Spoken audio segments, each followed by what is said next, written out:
श्रीमद् भागवत महापुराण, जिसमें प्रसंग चल रहा है भूत भावन भगवान शंकर का।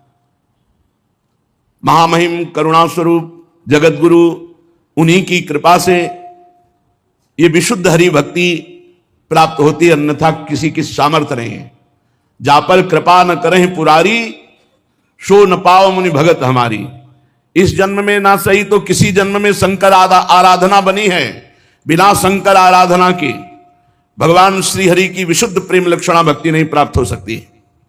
शिवद्रोही ममदास कहावा, सो नरमोही सपने उन्हें भावा। और एक गुपुत मत सबई कहो कर जोर, शंकर भजन बिना नर भगति न पावे मोर। जितने बड़े महापुरुष हुए, भगवान शंकर की विशुद्ध कृपा हुई किसी न किसी जन्म में या इसी जन्म में, तो प्रिया प्रीतम की विशुद्ध भक्ति को प्राप्त हुए। पशूनाम पतिम पापनाशम परेशम, गजेन्द्रस्य कृत्यं वसानं वरेण्यं। जटाजूट मध्ये स्फुरद्गांगवारिं, महादेवमेकं स्मरामि स्मरारिं। महेशं सुरेशं सुरारार्तिनाशं, विभुं विश्वनाथं विभूत्यंगभूषं। विरूपाक्षमिन्द्वर्क वह्निर्त्रिनेत्रं, सदानन्दमीडे प्रभुं पंचवक्त्रं। गिरीशं गणेशं गले नीलवर्णं, गवेन्द्राधिरूढं गणातीत रूपं। भवं भास्वरं भस्मनाभूषितांगं, भवानी कलत्रं भजे पंचवक्त्रं। शिवाकांत शंभो शशांकार्धमौले, महेशानशूलिं जटाजूटधारिं। त्वमेको जगत् व्यापको विश्वरूप, प्रसीद प्रसीद प्रभो पूर्ण रूप।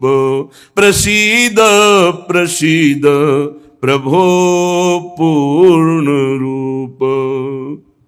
प्रसंग चल रहा था, देवाधिदेव महादेव आदि गुरु भगवान शंकर का अपमान किया दक्ष ने। जब ये प्रजापति पद में हुए तो सभा हुई। उस सभा में सब महान जन पधारे, भगवान श्री हरि नहीं आए थे। सभा में जब कोई बड़ा सम्माननीय पद या कोई बड़ा महापुरुष पधारे तो खड़ा हो जाना चाहिए, हाथ जोड़कर, ऐसी मर्यादा है। सब खड़े हो गए, देवता, अग्नि, देवराज इंद्र और सब लोकपाल, सब। दो नहीं खड़े हुए, भगवान महादेव और ब्रह्मा जी। ब्रह्मा जी पर दृष्टि गई तो दक्ष ने हाथ जोड़कर प्रणाम किया, क्योंकि प्रजापतियों के परमपति परमेष्ठी पद पर विराजमान जगत के पिता हैं। जब दृष्टि महादेव जी पर गई तो उनको बड़ा गुस्सा आया कि हमारा दामाद है, पुत्र के समान है, पर उठकर ना तो अभ्यर्थना वंदना ही की, ना वचन से कुछ बोले, बस कड़वा ही कड़वा बोलते रहे। पीछे आपने प्रसंग में सुना। जब महादेव जी ने देखा बहुत इधर उधर दोनों तरफ से शाप हो रहा है, तो खिन्न होकर के चल दिए। किंचित उद्विग्न मना ईशानुगाह, अपने परिकर के साथ उद्विग्न होकर के व्यर्थ का क्यों दक्ष ने इतना बड़ा शाप दे दिया, इधर से नंदिकेश्वर ने शाप दिया, व्यर्थ में। बहुत काल व्यतीत हो गया। वो भगवान शिव से बड़ा द्रोह करते थे दक्ष। यद्यपि उनकी लाडली सती जी भगवान शिव की अर्धांगिनी है, और भगवान शिव से द्रोह बढ़ता ही गया दक्ष के हृदय में। सदा विद्विष तोरेवं कालौ वै धीमानयो। उस द्वेष को वो बार बार चिंतन करके नया बढ़ाता गया। यही अविवेक है। विवेक का कार्य है तत्काल द्वेष का नाश करके, जो आपसे ना बोले, जो आपसे झगड़ा करे, जो आपसे द्वेष करे, उससे भी द्वेष का नाश करने के लिए नम्रतापूर्वक व्यवहार करो, तत्काल नष्ट हो जाएगा द्वेष। पर वो बहुत समय तक द्वेष करता रहा। जब कोई महापुरुष से द्वेष करे और उसकी उन्नति हो तो जान लेना ये उन्नति नहीं है, ये उसको ऊपर चढ़ाकर पटकने के लिए व्यवस्था की गई। उसी समय ब्रह्मा जी ने प्रजापति तो पहले ही बना दिया था, प्रजापतियों का अधिपति बना दिया। प्रजापति नाम सर्वेशा माधिपत्य स्मयो भवत, और बढ़ा दिया, समस्त प्रजापतियों का अधिपति। अब तो और अहंकार बढ़ गया। भगवान शंकर को नीचा दिखाने के लिए ब्रह्म ऋषियों को निमंत्रण दिया और वाजपेयी यज्ञ किया, बिल्कुल शिव का भाग नहीं दिया। फिर बृहस्पति शव नामक बहुत बड़ा यज्ञ है ये। जब इस यज्ञ को अनुष्ठान में बड़े बड़े ऋषियों को निमंत्रण, सब भगवत स्वरूपों को निमंत्रण, लेकिन भगवान शंकर के यहां कोई निमंत्रण नहीं, यज्ञ में कोई भाग नहीं। यज्ञ उत्सव में सभी ब्रह्म ऋषि, देव ऋषि, पितर, देवता आदि अपनी अपनी पत्नियों के साथ पधारे। सबका विधिवत स्वागत किया दक्ष ने। खास बात यहां थी कि जो और बहनें थी सती जी की, तो कैलाश के ऊपर ही से विमान से चर्चा करते हुए जा रही थी। बड़ा निमंत्रण दिया है पिताश्री ने, बहुत आदर पूर्वक के साथ। दक्ष कुमारी सती जी ने ये सुना। सती बिलोके व्योम विमाना, जात चले सुंदर विधि नाना। महाराज, कोई यज्ञोत्सव हो रहा है, हमें लगता है हमारे पिताजी का।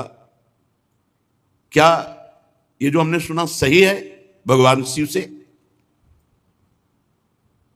पूछो तब शिव कहो बखानी, पिता यज्ञ सुनी कछुहर सानी। भगवान शिव ने कहा सत्य है, तुम्हारे पिता इस समय बड़े पद पे हैं, बहुत बड़ा यज्ञ कर रहे हैं, और ये सब निमंत्रित देवांगनाएं, देवता, तुम्हारी बहनें, ये सब जा रही हैं। प्रभु मेरी भी इच्छा हो रही, मैं भी जाऊं। जो महेशु मोहिया यसु देही, कछु दिन जाई रहो मिसिए ही। यदि भगवान शिव की आज्ञा हो तो मैं भी उत्सव में सम्मिलित हो जाऊं, वहां जाके दर्शन करूं। पिता भवन उत्सव परम, जो प्रभु आयसु होई, तो मैं जाऊं कृपायतन, सादर देखन सोई। यदि स्वामी का करुणा में प्रभु का आदेश हो तो मेरे पिताजी के यहां बड़ा उत्सव हो रहा है, आपने ही अभी बताया, तो मैं जाऊं, उस उत्सव में सम्मिलित हो जाऊं। क्योंकि जाति भगवान शिव जाएंगे नहीं, बहुत बड़ा द्वेष मानते हैं दक्ष। तो अपने हृदय से वो इतना प्रियता है माता में, पिता में, कि अम्बा जी कहती है यदि आपका आदेश हो तो मैं जाऊं। अपने स्वामी, अपने प्रीतम से जो द्वेष करता है, अपमान करता है, निंदा करता है, साप दे दिया, अब प्रधानता प्रीतम की होनी चाहिए या पिता पक्ष की? भगवान शंकर ने कहा, कहो नीक मोरेहु मन भावा, यह अनुचित नहीं नेवत पठावा। ठीक कह रहे हो, मुझे भी अच्छा लग रहा है, अपने पिता के यहां जाना चाहिए, पर उन्होंने निमंत्रण नहीं दिया। सबको विश्व में निमंत्रण दिया है, पर हमें निमंत्रण नहीं दिया। ब्रह्म सभा हमसन दुख माना, तेहि ते अजहु करहि अपमाना। ब्रह्म सभा में एक बार तब से लेकर अभी तक वे द्वेष ही द्वेष कर रहे हैं और अपमान करते जा रहे हैं। जो बिनु बोले जाहु भवानी, रही न सीलु स्नेहु न कानी। मुझे लगता है कि बिना बुलाए तुम्हें जाना नहीं चाहिए, नहीं तो तुम्हारा सील, स्नेह, शांति, मान, मर्यादा सब भंग हो जाएगी। नहीं जाना चाहिए। तो अंबाजी ने भगवान शिव की तरफ प्रश्नवाचक दृष्टि से देखा। महाराज, सारी बात तो आपकी ही है, यदि आप खड़े हो जाते तो मेरे पिता क्यों नाराज होते, और यह समस्या ही ना बनती। भगवान शंकर ने कहा त्वयोधितम शोभनमेव शोभने अनाहुता अप्यभियंति बंधुषु। सुंदरी, तुम कह सकती हो कि उठ के खड़े होना, प्रणाम करना, अभ्यर्थना करना, आपने क्यों नहीं किया? देहाभिमान से उत्पन्न हुए अहंकारी को हम कभी सम्मान नहीं करते। भगवान शिव क्या कह रहे? देहाभिमान जिसके छाया है, ऐसे अहंकारी, मदाभिमानी, द्वेषी, इनका हम सम्मान नहीं करते। विद्या, तपस्या, धन, सुदृढ़ शरीर, जवान अवस्था और उच्च कुल, ये 6 सत्पुरुषों में तो गुण का काम करते हैं, पर यही अगर नीच स्वभाव वालों में आ जाएं तो अभिमान बढ़ा देते हैं और दोष का काम करते हैं। उनकी विवेक शक्ति नष्ट हो जाती है और वो महापुरुषों का भी अपमान कर देते हैं। इसी से जिन्हें तुम अपना बांधव समझ रही हो वो हमें शत्रु समझ रहे हैं। तुम्हें नहीं जाना चाहिए। बाण से बिंदने पर हृदय में उतना कष्ट नहीं होता जब प्रियजनों के द्वारा बाणी से हृदय भेद दिया जाता है। रात दिन वो बाणी वाले दुख देते रहते हैं, पीड़ा देते रहते हैं। सुंदरी, तुम जानती हो कि तुम्हारे पिता बड़ी उन्नति को प्राप्त हैं। वे तुम्हें बहुत प्रेम भी करते थे, अब नहीं करेंगे क्योंकि तुम मेरी अर्धांगिनी हो। तुम्हें मान नहीं मिलेगा क्योंकि मुझसे वो द्वेष करते हैं। जीव की वृत्ति के साक्षी अहंकार शून्य महापुरुषों की समृद्धि को देखकर हृदय में संताप और इंद्रियों में वृथा होती है। अहंकारी को जैसे दैत्यगण हरि से द्वेष करते हैं, ऐसे अहंकारी महापुरुषों से बिना कारण के द्वेष करते हैं, उनकी निंदा करते हैं, उनका अपमान करते हैं। सुमध्य में सुंदरी, ये सम्मुख जाना, नम्रता दिखाना, खड़े होना, प्रणाम करना, ये लोक व्यवहार है। तत्वज्ञानियों के द्वारा यह सब नहीं होता। तत्वज्ञानी बहुत अच्छे ढंग से लोक व्यवहार का निर्वाह करते हैं। क्या? वो अंतर्दृष्टि से आत्मभाव में भगवान वासुदेव का ही नमन करते हैं, किसी दूसरे का नहीं। परम पुरुष वासुदेव को प्रणाम कर लिया, सबका प्रणाम हो गया। हम देहाभिमानियों का सम्मान नहीं करते। ना देहमानी ने, जो देह अभिमानी हैं ऐसों का सम्मान नहीं करते। पदाभिमानी, देहाभिमानी, इनका सम्मान नहीं करते। भगवत ऋषि जी ने भी कहा है, भूत भविष्य लोक 14 में भये हुए हरि प्यारे, 300 व्यवहार हमारो अभिमानिन ते न्यारे। अभिमानिन, भगवान शंकर ने भी कहा। सबके अंतःकरण में विशुद्ध भगवान वासुदेव विराजमान है। उन्हीं वासुदेव का नमस्कार, सबका नमस्कार। जैसे मूल में जल चढ़ा दो, सब जगह पहुंच जाता है। हम तो सिर्फ भगवान इंद्रियातीत वासुदेव को नमस्कार करते हैं, दूसरे को नहीं। इसलिए विचार करो, प्रजापतियों के यज्ञ में मेरा क्या अपराध था? मेरे प्रति कटुवाक्य, तिरस्कार, अपमान, निंदा, शाप, ये सब क्या है? दक्ष यद्यप तुम्हारे शरीर को उत्पन्न करने वाला पिता है तो भी मेरे से शत्रुता का भाव रखता है, इसलिए तुम्हें बिल्कुल नहीं जाना चाहिए। यदि ब्रजिष्यसि, यदि जाओगी तो मद्वचो भद्रम भवत्या न ततो भविष्यति संभावितस्य स्वजनात् पराभवो यदा सा सद्यो मरणाय कल्पते। यदि मेरी बात मान लो करके तुम नहीं जाती हो तो परा मंगल होगा, और अगर मेरी बात की अवहेलना कर दी और तुम चली जाती हो तो इतना ध्यान रखो, प्रतिष्ठित व्यक्ति का जब अपने प्रियजनों के द्वारा अपमान होता है तो उसका एक ही निर्णय निकलता है, मृत्यु। संभावितस्य स्वजनात् पराभवो यदा सा सद्यो मरणाय कल्पते, स्पष्ट भगवान शिव ने कह दिया। इसका परिणाम मृत्यु ही होगा अगर मनमानी करोगी तो। भगवान शंकर मौन हो गए। सती जी ने फिर दृष्टि से देखा, इस बार थोड़ा रुद्र दृष्टि थी, प्रश्नवाचक दृष्टि थी। इस बार मानो प्रश्न था कि हमने तो शास्त्रों में सुना है कि गुरु के यहां बिना बुलाए जाना चाहिए, पिता माता के यहां बिना बुलाए जाना चाहिए। तो यदि मैं बिना बुलाए जाती तो कोई दोष थोड़ी, शास्त्रीय दोष भी नहीं है।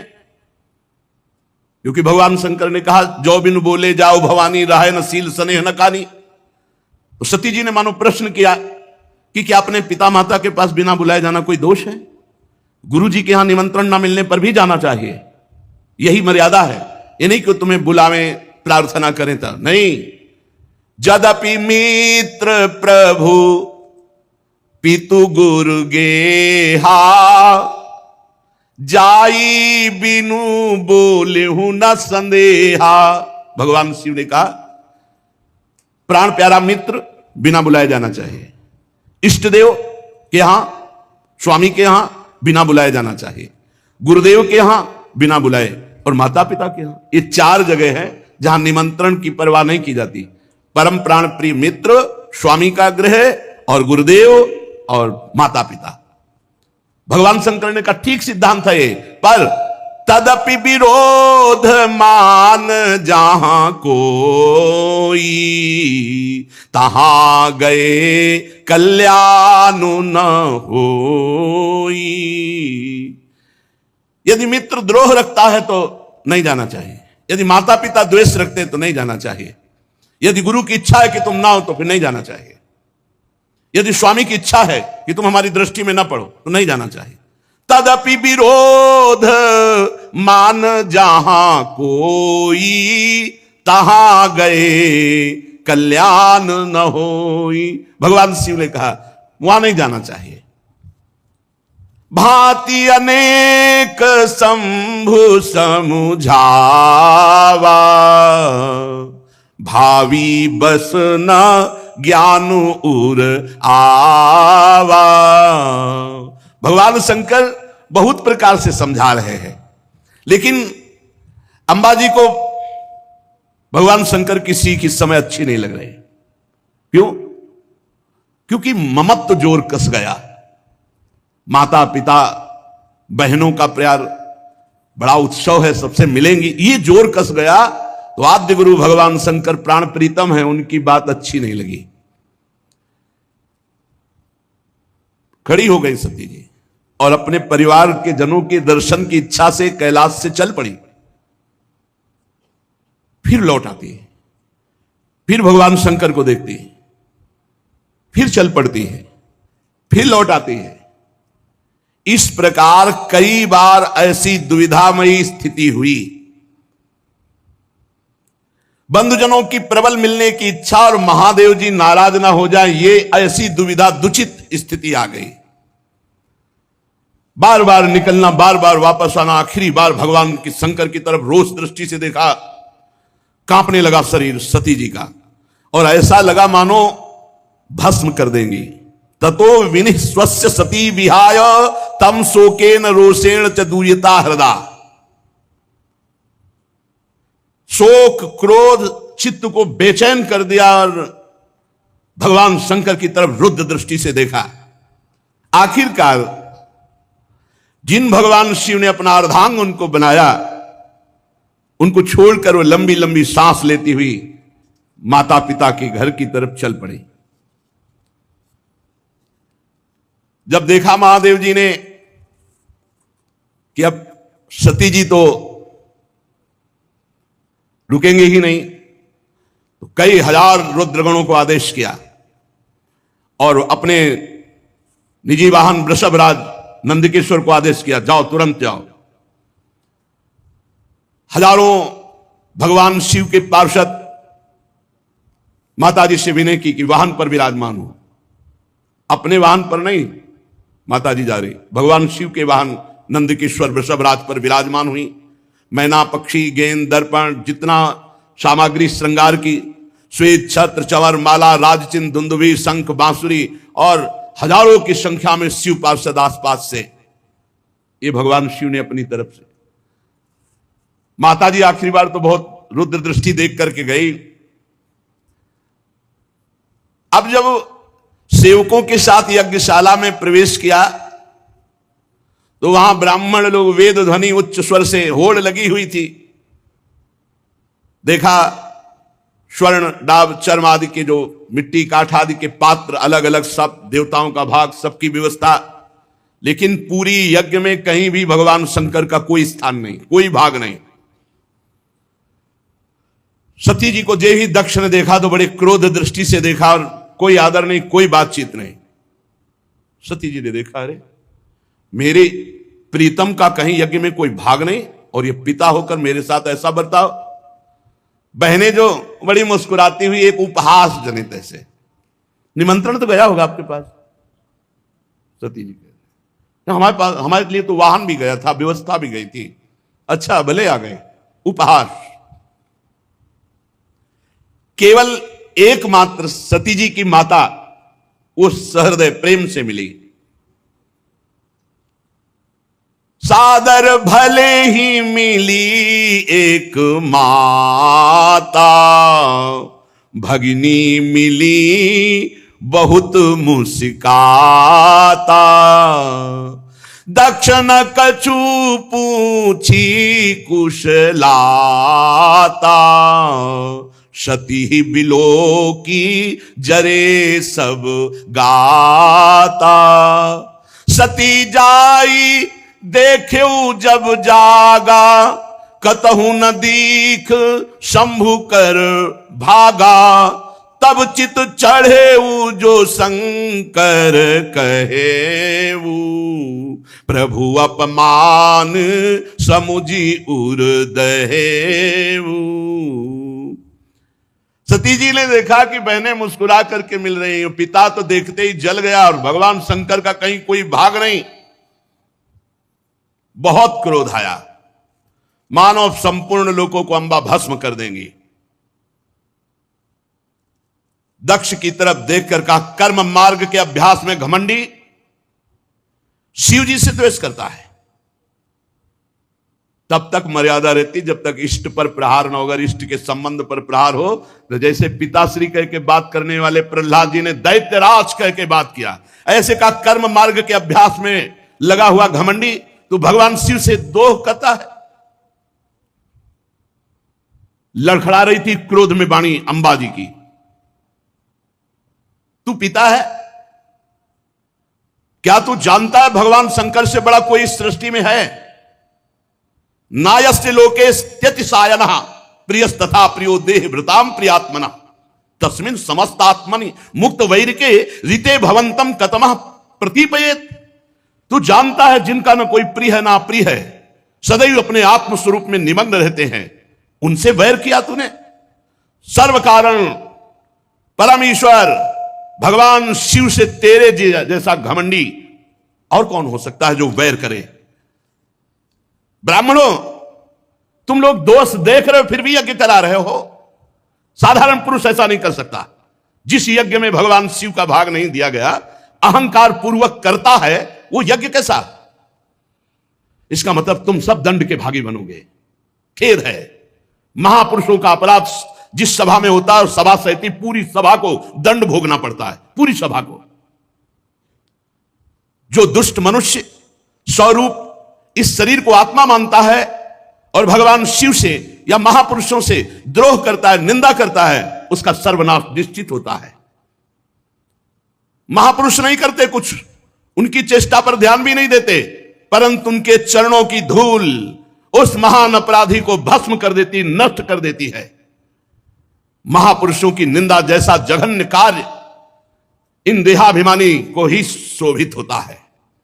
शिव, ये दो अक्षर एक बार जिसकी मुख से निकल जाए तत्काल समस्त पापों का नाश करके परम पद प्रदान कर देते हैं। शिव, भगवान शंकर की आज्ञा का कोई उल्लंघन त्रिभुवन में कर सके?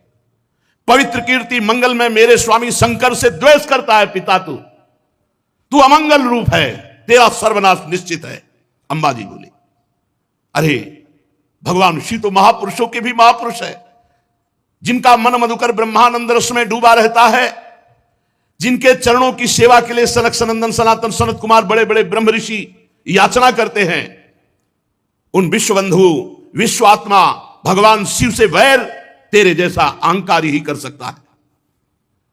अरे भगवान शिव स्मशान भूमि की चिता को लगाते हैं, नरमुंडों की माला पहनते हैं, जटा बिखेरे भूत पिशाच साथ रखते हैं, पर उनके चरणों से गिरे हुए निर्माल्य को ब्रह्मा आदि बड़े बड़े देवता मस्तक पर धारण करते हैं।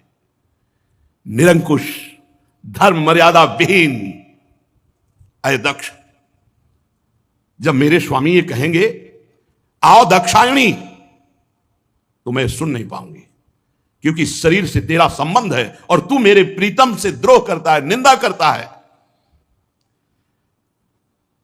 जब अपने स्वामी की कोई निंदा करे तो शरीर में सामर्थ्य हो तो उसकी जबान काट ले, नहीं तो कान बंद करके निकल जाए। अंबाजी कह रहे करुणों पिधाए निर्याद्यत कल्प ईशे धर्मा वितर स्तृणभिर नभिरस्य माने छिंदात प्रसई रुसती मसतिम प्रभु से जिभ्याम। या तो कान में अंगुली डाल करके सभा से निकल जाए और या उसकी जबान काट दे जो अपने इष्ट की, अपने स्वामी की निंदा कर रहा हो। बकवाद करने वाली अमंगल रूप दुष्ट जिभ्या को काट डाले। दोनों इस समय में नहीं कर सकती। ना कान में अंगुली डाल के यहां से जा सकती हूं और ना तेरी जबान काट सकती हूं, इसलिए मैं अपने प्राण तो दे सकती हूं। सती जी ने कहा भगवान नीलकंठ शिव की निंदा करने वाले, तेरे से शरीर संबंध रखता है कि तू पिता कहलाता इस शरीर का। तो जैसे कोई भूल से गंदी वस्तु खा ली जाए तो उसे वमन किया जाता है, ऐसे भूल से मैं तेरे यहां पुत्री हुई हूं आकर, और तू मेरे प्रीतम का द्रोही है, इसलिए मैं इस शरीर को नहीं रखूंगी, क्योंकि शरीर तेरे से संबंध रखता है।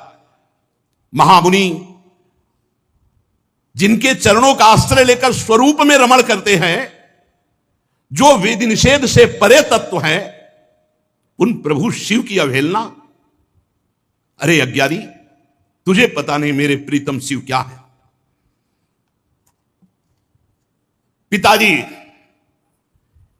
यदि तू ये नहीं जानते हो कि भगवान शंकर परब्रह्म परमात्मा हैं, तो हमारा ऐश्वर्य भी तुम नहीं जान सकते हो। हमारा ऐश्वर्य सिर्फ आत्मज्ञानी महापुरुष जानते हैं, क्योंकि भगवान शिव सदैव वट वृक्ष के नीचे रहते हैं। चिता की राख, मुंडों की माला, चंद्रमा मस्तक पर, गंगा जी जटाओं पर, हर समय ध्यानस्थ या भगवत चर्चा परायण, कोई लौकिक सामग्री नहीं। और जो झुका उसे विश्व बंदनी बना दिया, महाऐश्वर्य में बना दिया। सती जी कहती पिताजी हमारा ऐश्वर्य अव्यक्त है, आत्मज्ञानी ब्रह्मबोध संपन्न महापुरुष हमारा ऐश्वर्य जान सकते हैं, तुम्हारे जैसे देहाभिमानी नहीं। ये यज्ञशालाओं में यज्ञान से तृप्त होकर प्राण पोषण करने वाले एक कर्मठी देवता या तुम्हारे जैसे यज्ञ करता मेरे स्वामी के वैभव को नहीं जान सकते। भगवान शंकर का अपराध करने वाले अपराधी आपके इस शरीर से उत्पन्न हुए निंदनीय देह को अब एक क्षण मुझे नहीं रखना। लज्जा आती ही मुझे इस शरीर पर कि मैं दक्ष पुत्री हूं। मेरे प्राण प्रीतम शिव का अपराध करने वाले, तुझे धिक्कार, और तेरी पुत्री कहलाने वाले इस शरीर को धिक्कार। अगर मैं वापस जाती हूं, भगवान शिव कहेंगे आओ दाक्षायणी, दक्ष पुत्री आओ, ये मैं नहीं सुन सकती। ये मैं नहीं सुन सकती कि भगवान शिव का अपमान करने वाले शरीर से हमारा संबंध है। उत्तर दिशा की तरफ मुख करके मौन होकर बैठ गई, आचमन किया, पीला वस्त्र ओढ़ा, आंख मूंद करके योग मार्ग में स्थित हुई। तत्काल आसन बांधकर प्राणायाम, प्राणवायु को नाभि चक्र का भेदन करते हुए उदान वायु को नाभि चक्र से ऊपर उठा करके अनंदिता महामहिमामयी सती हृदय स्थित वायु को कंठ मार्ग से भ्रकुटी के बीच में लाकर और सबके परम पूजनीय अपने प्राण प्रीतम भगवान शंकर का ध्यान, और ध्यान करते हुए अंदर से मांगा बार बार मेरा जन्म हो और मेरे पति जगत गुरु भगवान शंकर हो। अंतिम समय ध्यान में यही मांगा कि बार बार मेरा जन्म हो और हर जन्म में हमारे पति जगत गुरु भगवान शंकर हो। बस भगवान शंकर के ध्यान में तन्मय होकर सब कुछ भुला दिया। यहां तक ये भूल गई कि मैं दक्ष पुत्री सती हूं, सब विस्मृत, केवल शिव। तुरंत आग लग गई, चरणों से लेकर पूरे शरीर में आग लग गई। भगवान शिव के चिंतन में तन्मय और अपने प्राण त्यागने की जे भी धारणा की तो योगाग्नि प्रकट हो गई अंबाजी के शरीर में। हाहाकार मच गया, पूरे शरीर में दिव्य आग। समस्त देवता जो यज्ञ में कोलाहल मच गया, भागे सब इधर उधर भागे कि अब तो आतंक हो जाएगा, अब तो सर्वनाश का खेल होगा। क्योंकि सती जी ने शरीर छोड़ दिया तो रुद्रगण कैसे किसी को चैन से रहने देंगे। जो बड़े बड़े याज्ञिक थे उन्होंने कहा, अरे ये दक्ष के दुर्व्यवहार से कुपित होकर देवादिदेव महादेव की प्रिया सती ने अपने शरीर को त्याग दिया। अरे देखो, सारे चराचर के जीव इस दक्ष प्रजापति की संतान है, फिर भी ये कैसा दुष्ट है, अपनी पुत्री शुद्ध हृदया सती का आदर नहीं किया, भगवान शिव का ऐसा निरादर किया कि उसने प्राण त्याग दिया। बड़ी सब बातें होने लगी। अरे कम से कम जब शरीर छोड़ रही थी उस समय शंकर द्रोही रोक देता, लेकिन इसने तो बात ही नहीं की। जेव ही ये सूचना, यज्ञ मंडप के बाहर शिव पार्षद खड़े थे, शिव पार्षदों को सूचना मिली, हाहाकार मचा हुआ, सती जी ने अपने शरीर में योगाग्नि प्रकट कर ली। अब तो उठा उठा करके पटकने लगे जितने भगवान शिव पार्षद थे, जो मिले पंडित यजमान, जो भयंकर रुद्र लीला। महाराज सर्व समर्थ भृगु जी ने देखा यज्ञ में तो विघ्न डाल दिया, तो उन्होंने अपहृतम रक्ष इस मंत्र का उच्चारण करके जय स्वाहा दक्षिणाग्नि में आहुति दी, तो रिभु नाम के महान बलवान देवता प्रकट हुए तत्काल मंत्र के बल से, और बड़े तेजों में ब्रह्म तेज से संपन्न, और उन्होंने जलती हुई लकड़ी जो मिला उठा उठाकर भगवान शंकर के गणों की पिटाई करके भगा दिया यज्ञ रक्षा के भृगु जी के मंत्र से। उधर देवर्षि नारद जी भगवान शंकर शांत बैठे हुए थे। हर हर महादेव, नारायण नारायण नारायण। भगवान शंकर ने आंख खोला, बोले प्रभु बड़ा मंगल हो गया, दक्ष ने आपका भाग नहीं दिया यज्ञ में, और माता जी से बात भी नहीं की। आपकी निंदा, आपका अपमान ना सह सकने के कारण सती देवी ने योगाग्नि के द्वारा अपने शरीर को भस्म कर दिया, और आपके पार्षद जब उनको दंड देने लगे तो भृगु जी ने रिभुओं को मंत्र के द्वारा इतना प्रबल पार्षद रूप प्रकट किया कि आपके पार्षदों को मार के भगाया वो आ रहे हैं। भगवान शंकर उस समय सती का भस्म होना, पार्षदों का अपमान, तो क्रुद्धा सुदृष्टोष्ट पुटः सा धूर्तिजटाम। भगवान शिव क्रोध से ओठ चबाने लगे और जटाएं से बिखेर ली, और एक जटा पकड़ी जो बिजली की तरह चमक रही थी, और उखाड़ कर पृथ्वी पर पटक दिया एक जटा को। जे ही पटका तो इतनी जोर का अट्टहास हुआ मानो विश्व का विनाश हो जाएगा। देखा, देखते देखते जमीन से आकाश को चीरते हुए इतना भयानक वीर, इतना शरीर विशाल था कि ऐसे देखो तो छाती स्वर्ग तक पहुंच चुकी थी।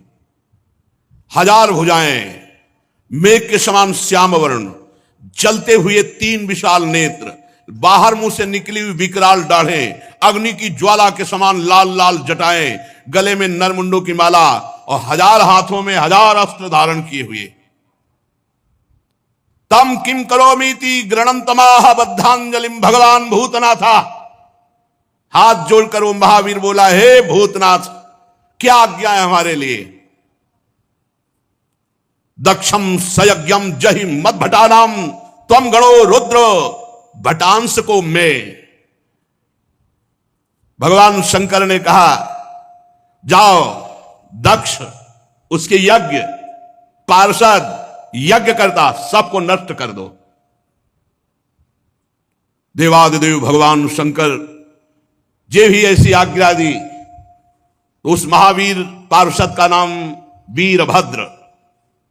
भगवान शंकर के चरणों को स्पर्श करके, परिक्रमा करके चलने को जैसे ही अगला कदम रखा मानो भूकंप आ गया। इतना विशाल का शरीर, ऐसा मालूम होने लगा मानो भूकंप आ गया। बड़े वेग से कुछ ही क्षण में सिंहनाद दहाड़ करते हुए यज्ञ मंडप की तरफ। 1000 हाथों में और अस्त्र तो है भगवान शंकर का विशेष त्रिशूल हाथ में लिए हुए, मानो त्रिशूल संसार का संहारकारी मृत्यु ही त्रिशूल रूप धारण किए हो। हजारों सेवक और पीछे चल रहे हैं रुद्रगण, आगे वीरभद्र। वीरभद्र के पैरों की धमक से पृथ्वी हिल रही थी। ऋत्वज यज्ञशाला में जजमान सदस्य ब्रह्म ऋषि धमक से समझ गए कुछ गड़बड़ होने वाला है। अट्टहास सुनाई दिया, धूल दिखाई दी, तो जो चतुर विद्वान ब्रह्म ऋषि थे तो उन्होंने कहा कि अभी निकल लो।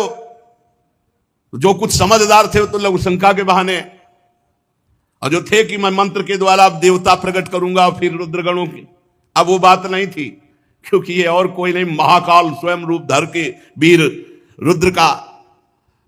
जब वो चल रहे थे तो ऐसा लग रहा था आंधी तूफान चल रहा है, इतनी धूल उड़ रही थी, जटाएं ऐसी चमक रही थी मानो बिजली चमक रही हो, अट्टहास गर्जना।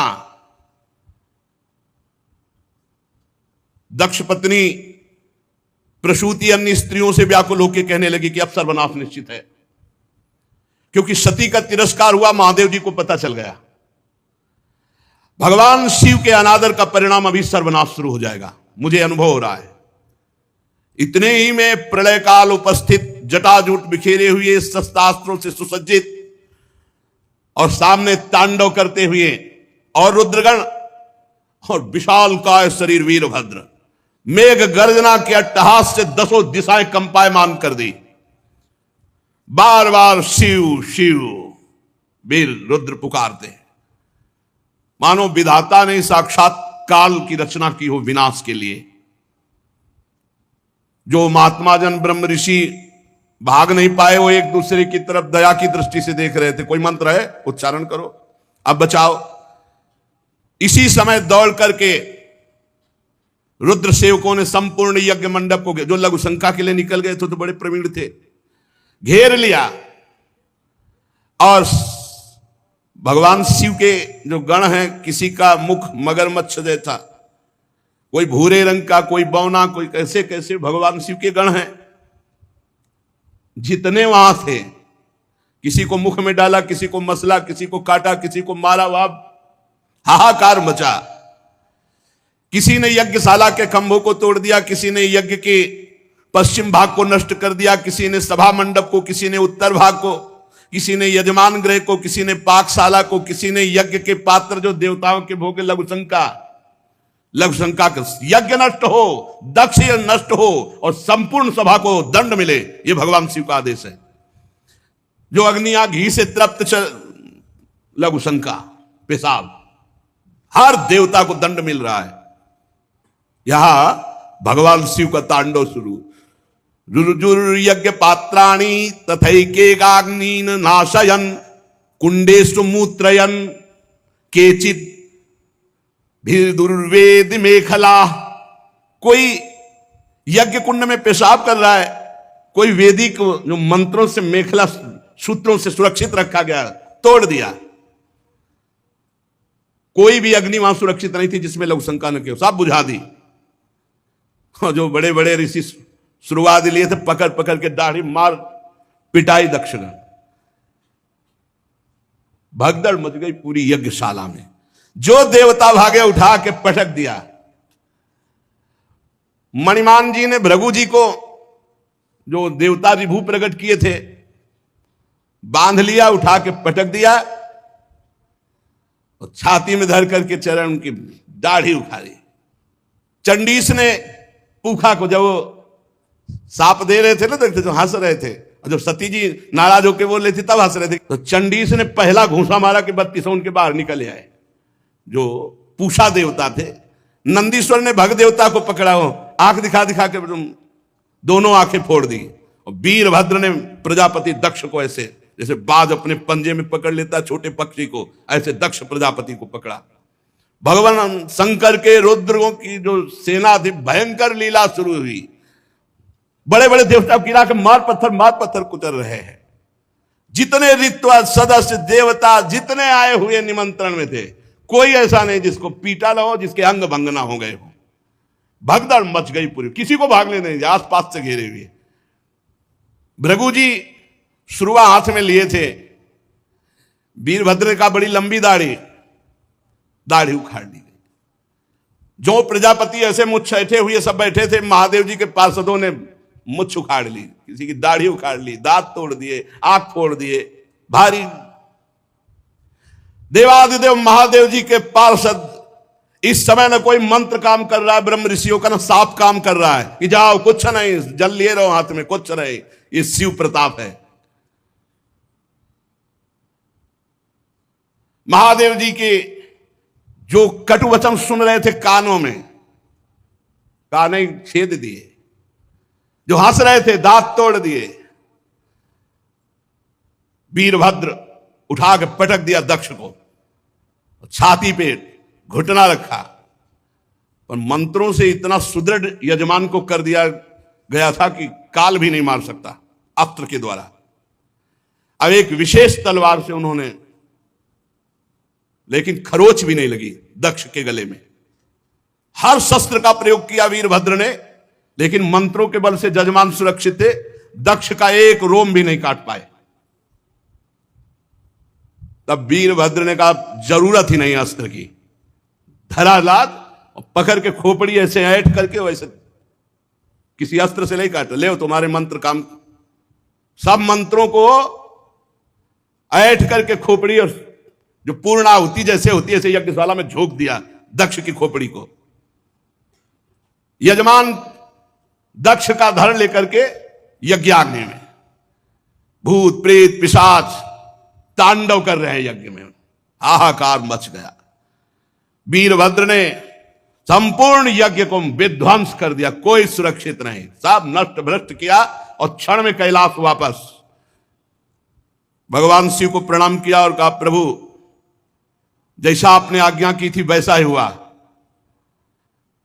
त्रिशूल पट्टिस गदा पर एक मुदगर आयुधों से छिन्न भिन्न होकर ऋत्वज सदस्य जजमान सब नष्ट भ्रष्ट कर दिए गए।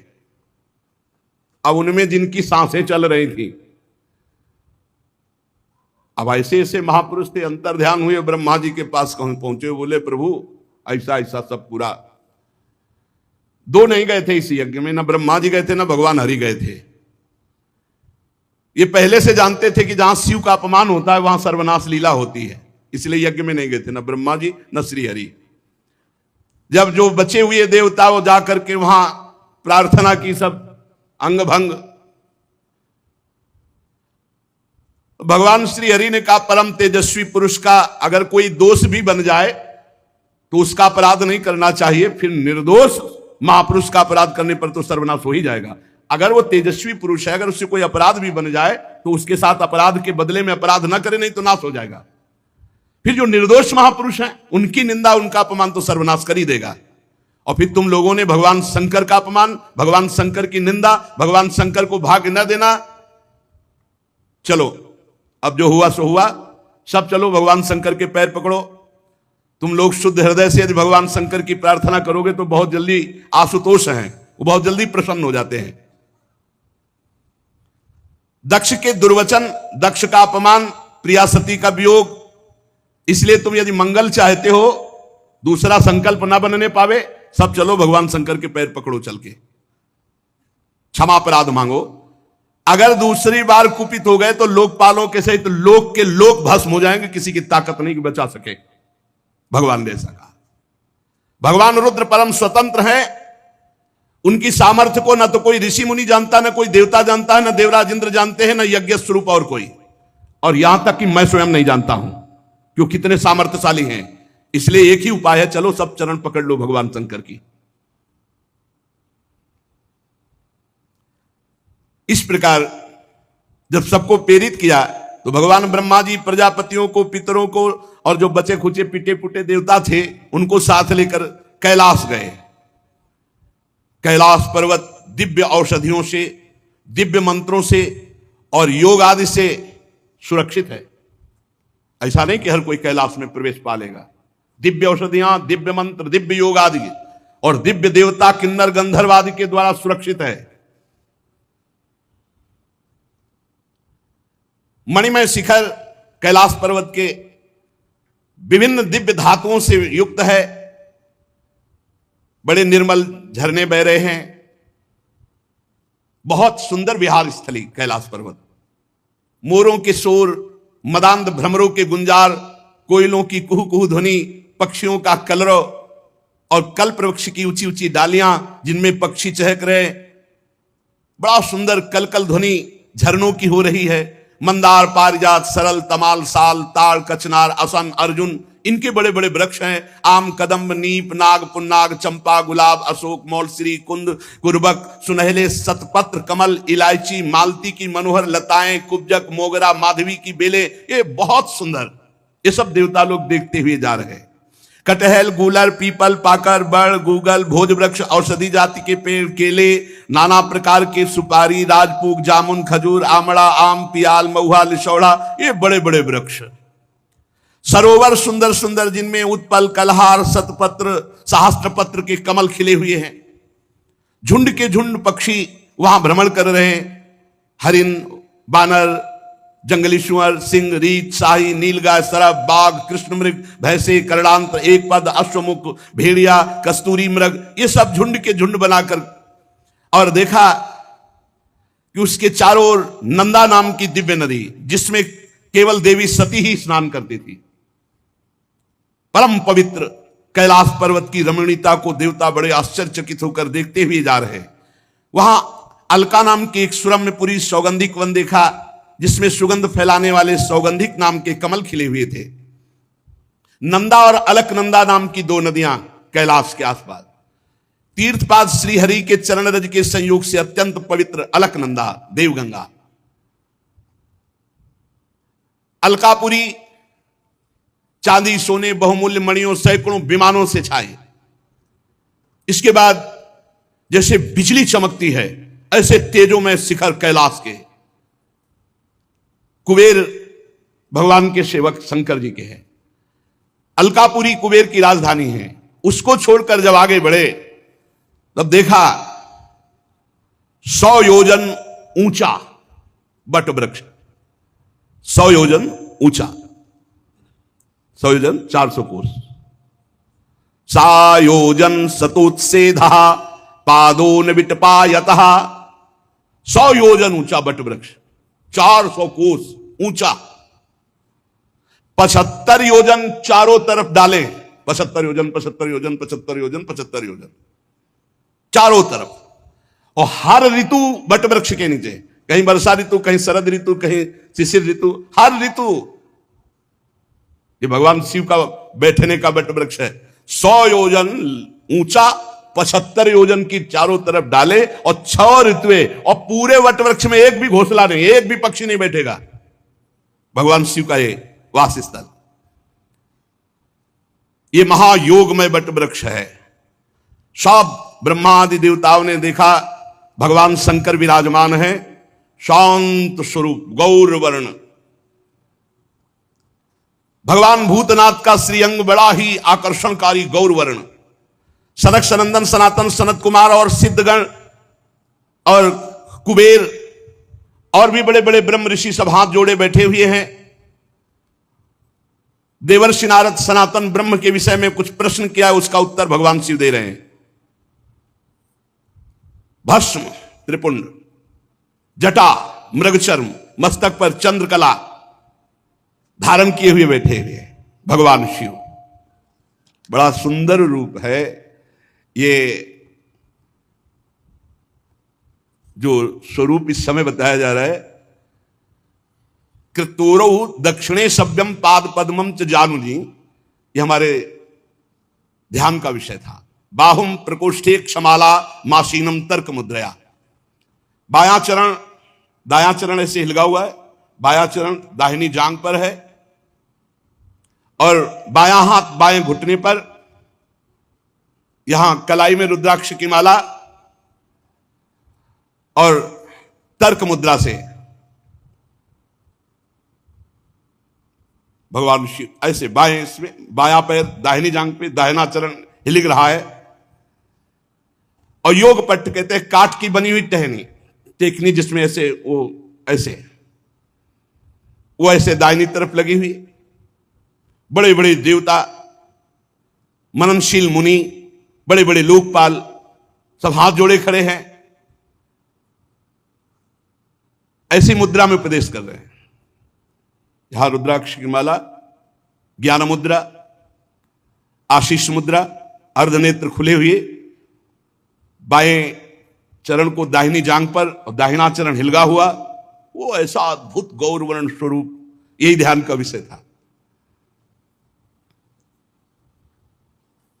समस्त देवता दैत्यों के अधिपति ब्रह्मादि सब महादेव जी के चरण कमलों की वंदना की। जी देखा ब्रह्मा जी आए, भगवान शिव आसन से खड़े हो गए और सिर झुकाकर ब्रह्मा जी की वंदना की। चारों ओर महर्षियों से, अन्य सिद्ध गणों से सब घिरे हुए महादेव जी को, और ब्रह्मा जी भी नमस्कार मुद्रा में, भगवान शिव ब्रह्मा जी को नमस्कार। चंद्रमौली भगवान शिव बड़ी गंभीर मुद्रा में से हंसते हुए ब्रह्मा जी ने कहा, जाने त्वामीशं विश्वस्य जगतो योनि बीजयो शक्ति शिवस्य च परम यत्तत् ब्रह्म निरंतरम। मैं जानता हूं स्वामी, आप संपूर्ण जगत के रचयिता है, पालन करता है और संहार करता है। ब्रह्मा जी कह रहे हैं विश्व की योनि शक्ति और विश्व के पुरुष शिव स्वरूप आप ही पर ब्रह्म है, आपसे ही संपूर्ण सृष्टि प्रकट होती है, शिव और शक्ति से। भगवान आप शिव शक्ति से संपूर्ण लीला करते हुए इस जगत को मकड़ी के जाले के समान प्रकट करते हैं, इसी पर खेलते हैं। आपकी ही बांधी हुई वर्णाश्रम धर्म की मर्यादा है। महामंगल में महेश्वर जो आपकी आराधना करते हैं, वो स्वर्ग चाहे तो स्वर्ग, मोक्ष चाहे तो मोक्ष, धन चाहे तो धन, जो चाहे आप प्रदान करते हैं। महानुभाव, हम सब आपको प्रणाम करते हैं, अपने आप को आपके चरणों में समर्पित करते हैं।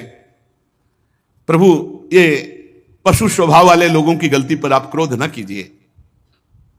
प्रभु आप कृपा कीजिए। ये देहाभिमानी लोग, इनकी नियत अच्छी नहीं होती, ये दूसरों की उन्नति देखकर रात दिन कुढ़ा करते हैं और बड़े मर्म भेदी अज्ञानी दुर्वचन बोलते रहते हैं। प्रभु आप जैसे महापुरुषों को इनको दंड देना उचित ही है, पर अब शांत हो जाइए।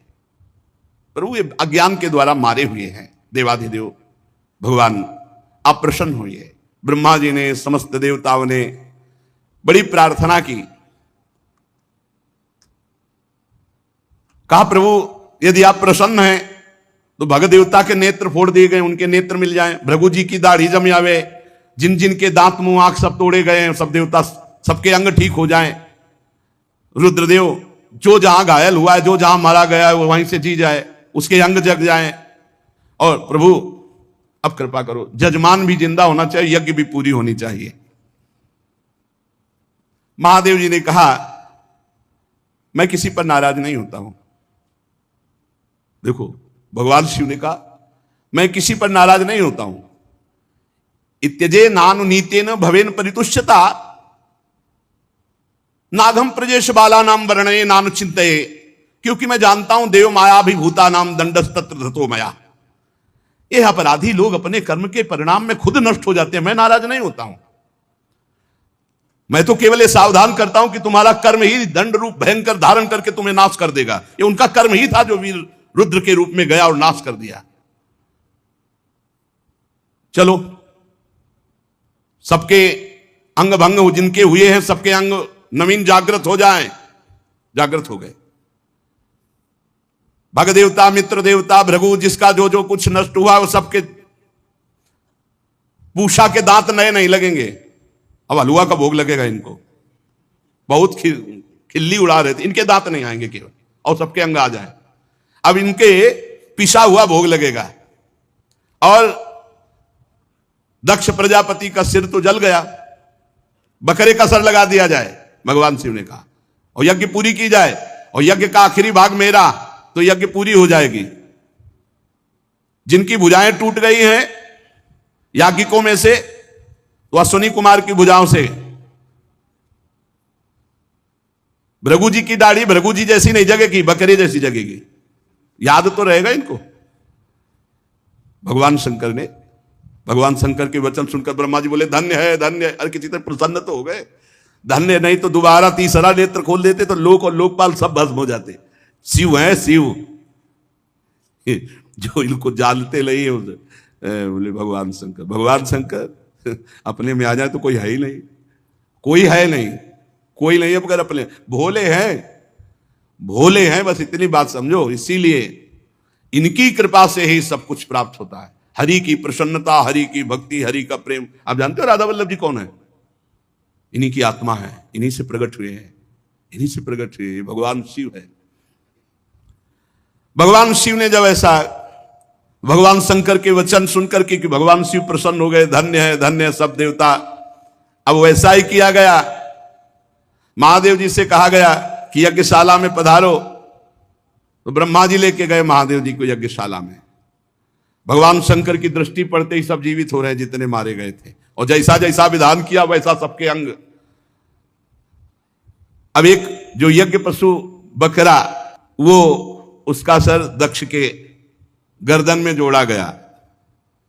जे ही जोड़ा गया तो शिव दृष्टि पड़ते ही उठ गए। बहुत कड़ुआ बोलते थे। शिव को देखा, अब तो हृदय एकदम। महादेव जी की स्तुति करना चाहते थे, पर सती जी का स्मरण आने पर आंसू आ गए और चिल्ला चिल्ला करके वो रोने लगे। प्रेम विह्वल प्रजापति दक्ष जैसे तैसे अपने को रोका। अब बकरे की आवाज में क्या होता है स्तुति, बहुत जोर के बोलते थे। भगवान शंकर कुछ बोल ही नहीं पा रहे, तो भगवान शंकर ने सामर्थ्य दी। तब दक्ष बोले, भूयान अनुग्रह अहो भवता कृतो में दंडस्त्वया मयि भृतो यद्यपि प्रलब्धा ना ब्रह्म बंधुश्चवान भगवन् नवज्ञा तुभ्यम हरेश्च कुतएव धृत व्रतेषु। भगवान मैंने अपराध किया है आपका, और आपने जो थोड़ी शिक्षा के लिए दंड दिया, इसको मैं कृपा मानता हूं। आज मेरा अहंकार नष्ट हो गया। आप और भगवान श्री हरि तो आचारहीन नाम मात्र के भी अपने जनों की उपेक्षा नहीं करते। फिर प्रभु, हम तो यज्ञों के द्वारा आपकी ही प्रसन्नता के लिए आपकी आराधना करते हैं, आप हमें कैसे भूल जाएंगे? प्रभु, आपने ही ब्रह्मा होकर सबसे पहले आत्म तत्व की रक्षा के लिए अपने मुख से विद्या, तपस्या, व्रतादि ब्रह्म ऋषियों को उत्पन्न किया। प्रभु, मैं आपके तत्व को नहीं जानता हूं। मैंने भरी सभा में आपको अपने वचनों से बेधा था, किंतु आज मैं फल पा गया। अगर आप आशीष न देते तो आज के बाद शब्द ही नहीं निकलता। प्रभु, मेरे अपराध क्षमा कर दो। पूज्यतम महानुभावों को अपने जनों के अपराध क्षमा करने ही पड़ते हैं। आप अपनी करुणा भरी दृष्टि से मुझे उबार लो। अब भी आपको प्रसन्न करने के लिए मेरे पास गुण नहीं है, बस आप अपनी कृपा से प्रसन्न हो जाओ, उदारतापूर्ण बर्ताव से प्रसन्न हो जाओ। आशुतोष भगवान शंकर प्रसन्न हो गए। उपाध्याय, ऋत्वज आदि की सहायता से यज्ञ आरंभ हुआ। ब्राह्मणों ने मंत्रों के द्वारा पूरी सब पवित्रता की, फिर यज्ञ प्रारंभ की, और फिर भगवान का आवाहन किया। पहले यज्ञ में ना तो ब्रह्मा जी आए थे ना भगवान आए थे। जब भगवान शंकर पधारे तो आवाहन जो ही किया, तो उसी समय श्याम वर्ण कमर में सुवर्ण की करधनी, पीतांबर धारण की, अनंत सूर्यों के समान दीदीप्यमान मुख कमल, नीली अलकावली कांतिमय कुंडलों से शोभायमान, और शंख चक्र बाण धनुष गदा खड्ग ढाल भगवान 8 भुजा धारण किए हुए वहां प्रकट हुए। हृदय में श्रीवत्स का चिन्ह, सुंदर बनमाला, उदार हास, लीला में कटाक्ष, आनंद मगन करते हुए आसपास सहस्त्रों पार्षद प्रकट हो गए, जो चवन ढुला रहे हैं, कोई छत्र लिए है। भगवान पधारे, ये देख करके ब्रह्मा जी, महादेव जी, देवराज इंद्र, सब ऋषि आनंदित हो गए और भगवान को प्रणाम किया। सबकी जिह्वा लड़खड़ा रही थी। भगवान के तेज के सामने कोई बोलने में समर्थ नहीं हो रहा था। ब्रह्मा जी की भी मति काम नहीं कर रही थी, ऐसा भगवान का दिव्य रूप। दक्ष ने, ऋत्वजों ने, सदस्यों ने, भगवान शंकर ने, भृगु जी ने, ब्रह्मा जी ने, इंद्र ने, याज्ञिकों ने, ऋषियों ने, सिद्धों ने, यज्ञ पत्नियों ने, लोकपालों ने, योगेश्वरों ने, और ब्रह्म स्वरूप वेद मूर्तिमान होकर के, फिर अग्निदेव मूर्तिमान होकर समस्त देवताओं ने, गंधर्वों ने, विद्याधरों ने और ब्राह्मणों ने, सबने भगवान की अलग अलग स्तुति की। श्री भगवान ने कहा, ध्यान से सब लोग सुन लो। जब सबने विनय की, इन सब ने, तो भगवान ने कहा, सुनो, जगत का परम कारण मैं ही महादेव हूं, मैं ही ब्रह्मा हूं और मैं ही हरि हूं, उपाधि शून्य। हे विप्रवरो, तुम मेरी इस बात को स्वीकार करो कि जो मेरे ब्रह्मा, विष्णु और शंकर इन तीन रूपों में थोड़ा भी भेद देखता है और किसी का भी अपमान करता है, वो कभी सुरक्षित नहीं रह सकता। भगवान कह रहे, अहम ब्रह्मा च सर्वश्च जगतः कारणम परम आत्मेश्वर उपदृष्टा स्वयं दृग विशेषण आत्ममायाम समाविश्य सोहम गुणमयीम द्विज सृजन रक्षण हरन विश्वम दध्रे संज्ञाम क्रियोचिताम। सृजन करना ब्रह्मा रूप से, रक्षा करना विष्णु रूप से और विनाश करना शिव रूप से, मैं इन क्रियाओं को स्वीकार कर तीन रूपों में प्रकट हुआ हूं। इसलिए हम तीनों में कभी कोई भेद न करे। मैं परब्रह्म हूं। जो अज्ञानी पुरुष है वो मुझ ब्रह्मा, रुद्र और हरि इन रूपों को अलग अलग करके देखता है। बहुत ध्यान से सुने। जो हरि उपासक है शिव निंदा न करें, जो शिव उपासक है हरि निंदा न करें, नहीं दोनों को कुछ नहीं मिलेगा, बस परिणाम में दुख ही मिलेगा।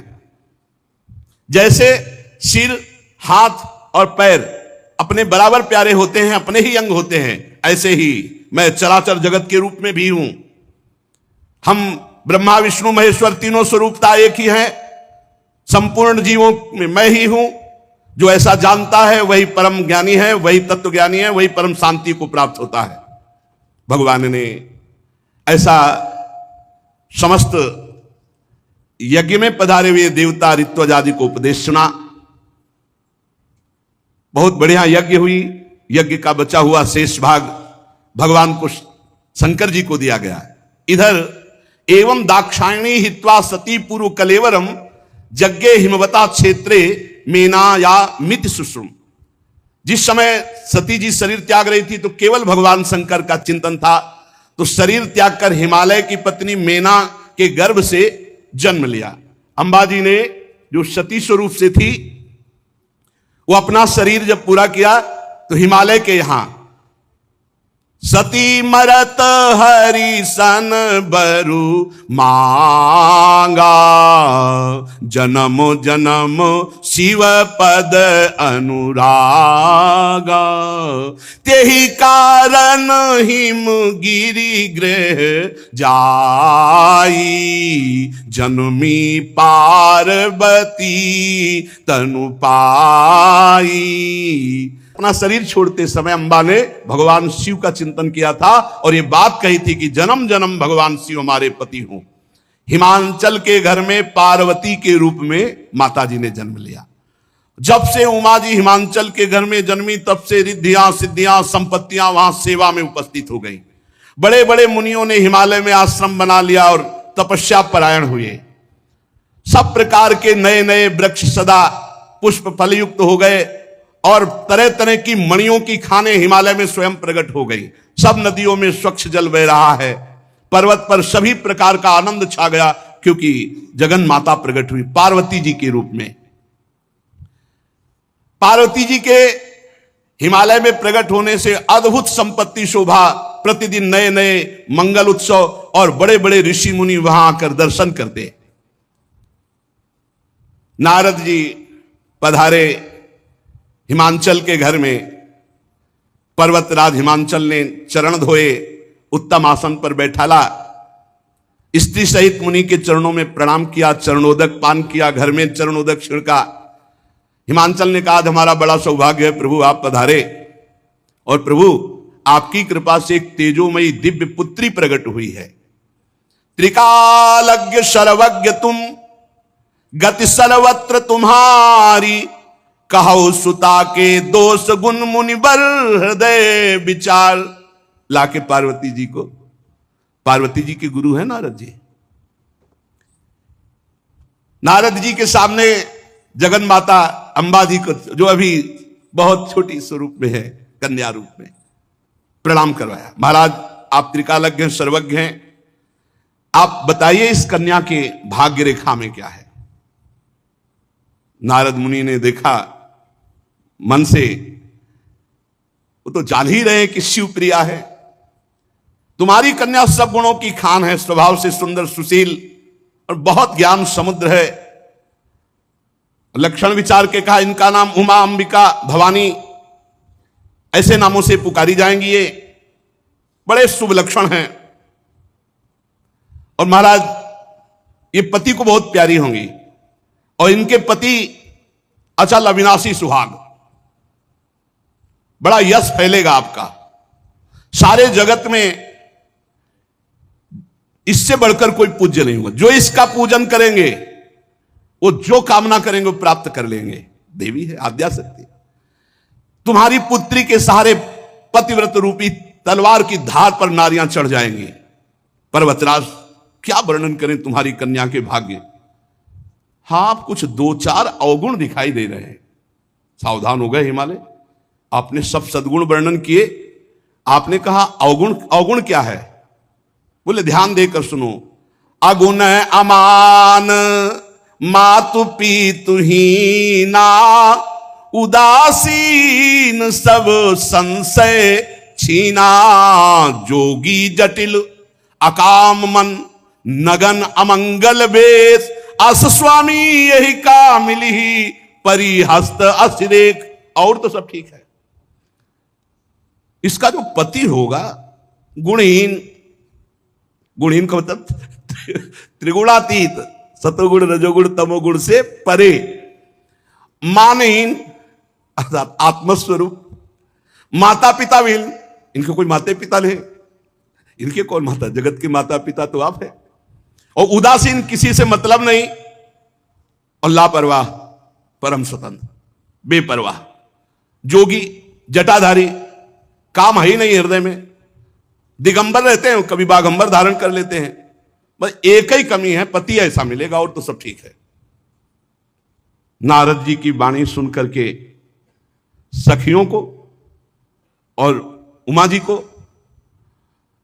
मैना और हिमांचल को, सबको आंसू आ गए, लेकिन अलग अलग भाव में।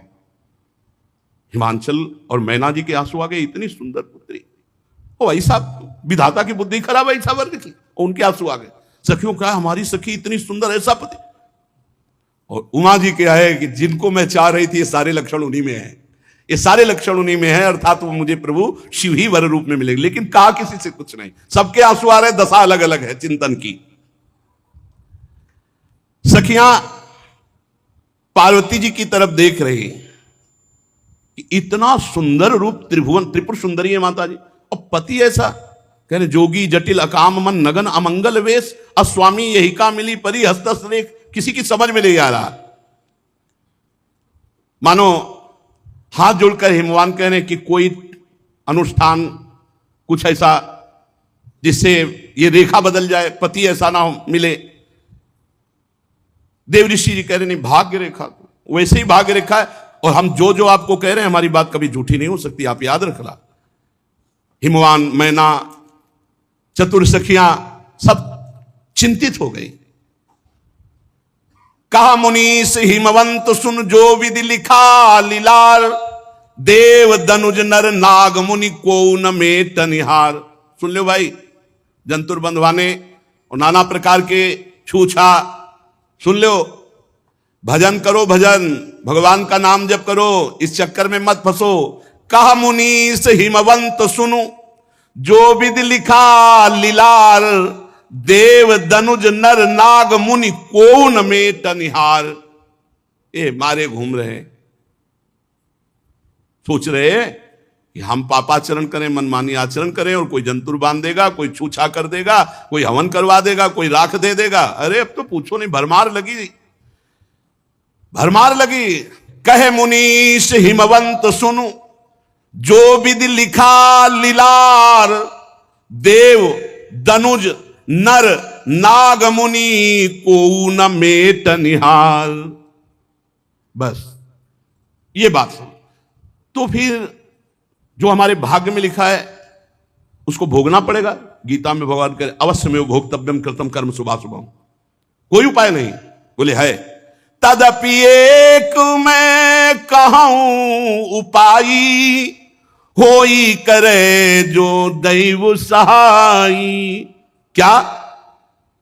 यदि तुम्हारी पुत्री के भाग्य रेखा में जो लिखा है, अगर उसको बदलना है तो जो तप करे कुमारी तुम्हारी, तो भावी मेटी सके त्रिपुरारी। एक उपाय, और ये हम सदैव कहते रहे, भजन और तपस्या में इतनी सामर्थ्य उसे नष्ट किया जा सकता है प्रारब्ध को, पर अगर उसको नष्ट करने की कोशिश करे तो भगवत प्राप्ति रुक जाएगी। इसलिए बड़े बड़े संत भजन के प्रताप से भारी दुखों को सहकर और भगवान को प्राप्त हुए। बड़े बड़े संतों को देखा जिनके संकल्प में अमोघ सामर्थ्य, 8-8 घंटे गंगा जी में खड़े होकर भजन करते, कछुआ ने काटा, घाव बना, कुछ दिन बाद कीड़ा पड़े, पूरे पैर में कीड़ा पड़ गए, पधार गए। सामर्थ्य इतनी की एक इतनी बड़े मटके में छोटे से, और पंजीरी लाखों को बांट दे तो पंजीरी खत्म ना हो। पंजीरी बाबा उनके कहते, एक से एक बरगदिया बाबा कितने सिद्धों की बात बताएं।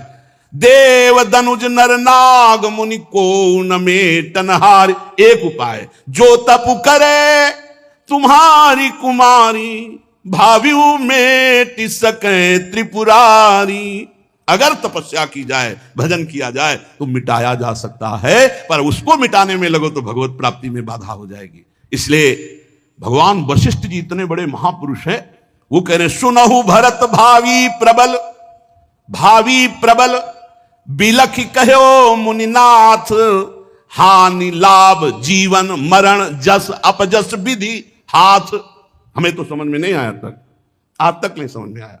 अरे भैया, यहां अम्बा के लिए करे, जो तप करे कुमारी तुम्हारी, भावी मेट सके त्रिपुरा। तपस्या भजन, आपने पाप किया है तो आपको तप करना होगा, आपको भजन करना होगा, आपको प्रभु की शरण में जाना होगा। इसके सिवा हमने आज तक शास्त्रों में उपाय नहीं पाया। ये जो कुछ ऐसा है, या तो तुक्का लग जाता है, किसी का पुण्य बल से ठीक हो गया तो तुक्का लग गया, और नहीं तो भाई हमारी मान्यता में नहीं है। हमारी मान्यता, शास्त्र की मान्यता, संतों की मान्यता नहीं है। बड़े बड़े सिद्धों को देखा है अपने शरीर में भोग भोगते हुए, जिनमें इतनी सामर्थ्य है। पूज्य बाबा उड़िया बाबा और हरि बाबा गए, 108 गोपाल शास्त्र नाम और गिरिराज जी की 3 परिक्रमा लगाते थे। 108 गोपाल शास्त्र नाम का पाठ और गिरिराज जी की 3 परिक्रमा, और लकवा मार गया, पैरालिसिस कहते। तो उस गए बाबा और कहा कि अरे बाबा क्या आप लीला कर रहे हो, आप संकल्प करो तो भारत का पूरा ये पैरालिसिस खत्म हो जाए। आप, उन्होंने कहा ब्रह्मास्त्र का प्रयोग बाबा मच्छर मारने के लिए नहीं होता, और आप हमारी परीक्षा के लिए ऐसा कह रहे हो, आप भी ऐसा नहीं करोगे। तो हंस दिए। अरे भजन का प्रयोग रोग नष्ट करने के लिए नहीं, ये तो भवरोग नष्ट करने के लिए। जाहि जिसके जानने के बाद, जिसके पाने के बाद कुछ पाना बाकी ना रह जाए, वो भजन का प्रयोग है। जहां सुनाम भव भेषा झरन घोर त्रिशूल, जिनका नाम इस भवरोग की औषधि। इसलिए भ्रमित मत हो, भगवान का नाम जप करते हुए जो दुख मिले उनको सह जाओ। भगवान के लीला चरित्रों का गायन करो, श्रवण करो, जिससे इसी जन्म में भगवत प्राप्ति हो जाए।